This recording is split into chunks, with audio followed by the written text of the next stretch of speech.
Hi everyone, it's Az here from HeelvsBabyface. A few days ago, you might be aware, John Cena from WWE, or former WWE, I don't think he's still under contract there any longer, was doing some promotional interviews for his latest film, Fast and the Furiosos 9.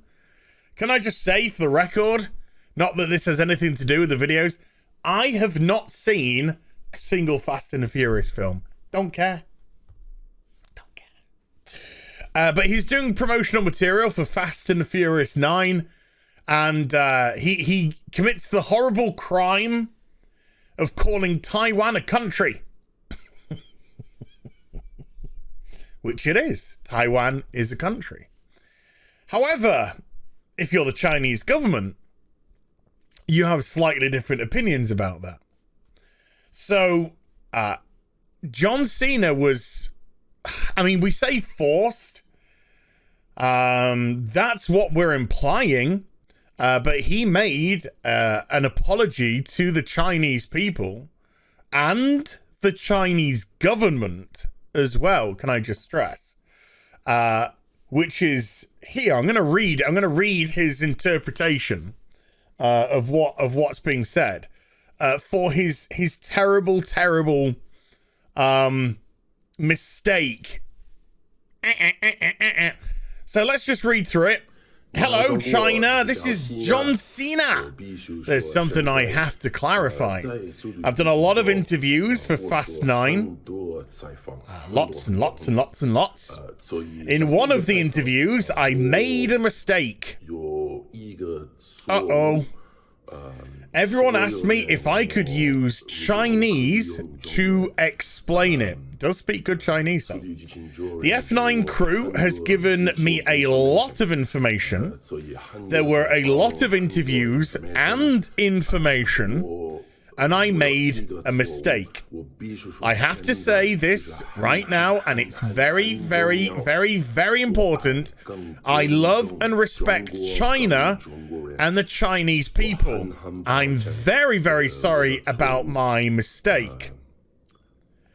I'm sorry. I'm sorry.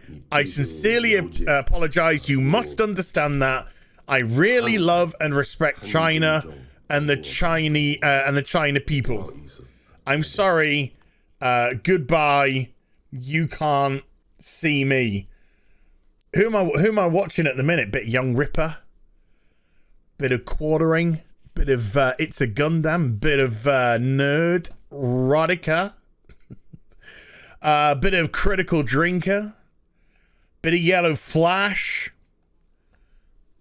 A nice eclectic group there, isn't there? So, if you'll notice, he doesn't exactly say the mistake. He just refers to it as the mistake. He doesn't say that I refer to Taiwan as a country. Now, that may be because he doesn't want to inflame the situation further from his perspective. You know, back over here, we're all rolling our eyes and calling him a sellout because that's exactly what he is. Mr. Hustle, Loyalty and Respect is actually a bitch. A bitch. China's bitch. And once you sign on to do these films, and once you go and you put yourself at the mercy of these countries with horrendous civil rights records, then you get what you deserve. When you're forced to make these groveling apologies. Now, whether John Cena believes what he says or doesn't believe what he said is utterly irrelevant, because he bent the knee. As soon as he was asked, he went straight down on his knee and guzzled away on China's Taiwan, if you get my drift. Which is the price of doing business with China. It's all or nothing, because it's a totalitarian state. That's what they're in the business for, people. It's not going to change. So anyway, the Chinese box office for Fast 9 fell by 85% during the second week, which they're putting down to the John Cena controversy and also the poor reviews. The Universal tentpole is projected to finish its China run with $211 million. A big number, but just a little better than half as much as the Fate of the Furious, which I imagine was the 8th one. Was it? Oh my goodness me. I haven't seen these series, but I'm going to guess that it was F8, the Fate. I've got to be right. Come on. Of the Furious, which earned in China in 2017. So it just did slightly over half of what that did. Let's just have a read at a couple more pieces. By the way, I'm taking this from the Hollywood Reporter. If you want to check out the article in its entirety, Chinese filmgoers have hit the brakes on Justin Lin's Fast 9, F9. The Universal tentpole downshifted 85% in its second weekend, earning just $20.8 million compared to its $136 million in its opening weekend. After 2 laps, please stop. Fucking stop!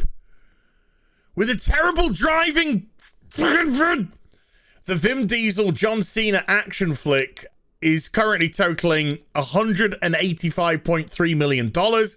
That's slightly ahead of where the franchise's spin-off, and the emphasis is on spin-off here, so not part of the main 9 of the bloody hell, Nora.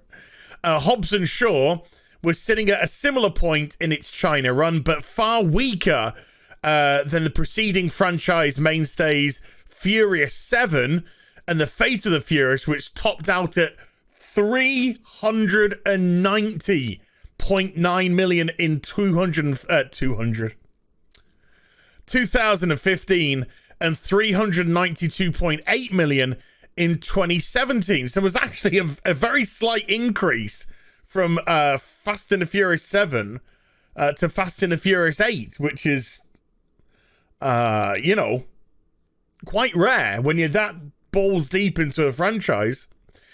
Chinese ticketing app Mayan currently predicts F9 to finish at around $211.9 million. Certainly not a number to slouch at, but far inferior to the franchise's recent heights, especially since China's theatrical market is back to full earning capacity. Okay. See the $825 million earned by local comedy hit Hi Mum in February. Well, as the West is starting to open up, we've had a lot of casualties in terms of businesses, in terms of cinema, in terms of small businesses, gyms, the whole job lot, restaurants. We've had a lot of casualties in regards to that. I think the US cinema market is currently operating at approximately half of what it was doing before. But $825 million for Hi Mum in February. Ouch. Now, here we go. Whether John Cena's humiliating Taiwan/China gaffe. No, it's not a gaffe. Taiwan is a country. The humiliation was his bitch-ass apology. That was the humiliation. Not that he called Taiwan a country. It was the fact that he groveled on his belly to China to say, no, I'm sorry. Had anything to do with the F9's weak legs in the Middle Kingdom is difficult to determine. The Chinese market tends to be far more front-loaded and sensitive to real-time word of mouth than most territories, and F9 has been hit by withering reviews from the start. Its social scores are 7.5 and 5.5, lower than most major film titles this year. Still, earlier in its run, the film was forecasted to earn significantly more. Now then, I know I haven't seen the series of The Fast and the Furious, so this is mere speculation on my part. But when you're 6, 7, 8, 9 parts deep into a franchise, you're pretty much just turning up for the set pieces and the cars and the squeaky wheels and the punchy, shooty.